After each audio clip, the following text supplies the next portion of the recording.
குழந்தை எங்கடா போற? பாரதியார் வேஷம் போட்டிருக்க, அழகா இருக்கு. ஓ, இன்னைக்கு குடியரசு தினமா? குடியரசு தினத்தில் பாரதியார்னா உனக்கு ரொம்ப பிடிக்குமா? அதனால தான் இந்த பாரதியார் வேடம் அணிஞ்சு வந்திருக்கிறீங்களா? அப்புறம் என்ன ஒரு விஷயம் தெரியுமாடி கண்ணு?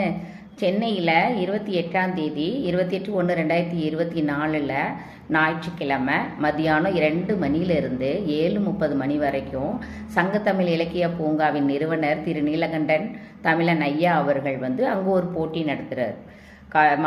பிற்பகல் 2 மணியிலிருந்து மாலை 7:30 வரைக்கும் அந்த போட்டி நடக்கும். உங்களை மாதிரி இருக்கக்கூடிய சிறுவர் சிறுமியர்கள் எல்லாருக்கும் கட்டுரை போட்டி, ஓவிய போட்டி, பேச்சு போட்டி, இது மாதிரி மாறுவேட போட்டி, எல்லா போட்டியும் நடத்துகிறாரு. அந்த போட்டி எங்கே நடக்கும் அப்படின்னா, சென்னையில் பேருந்து நிலையத்துக்கு பக்கத்தில் அமுதா மெட்ரிகுலேஷன் பள்ளியில் நடக்குது. அங்கே நீங்களோ இந்த மாதிரி பாரதியார் வேடம் போட்டுக்கிட்டு அங்கே அந்த அரங்கத்தில் எல்லாரையும் மகிழ்படுத்தினேன்னு வச்சு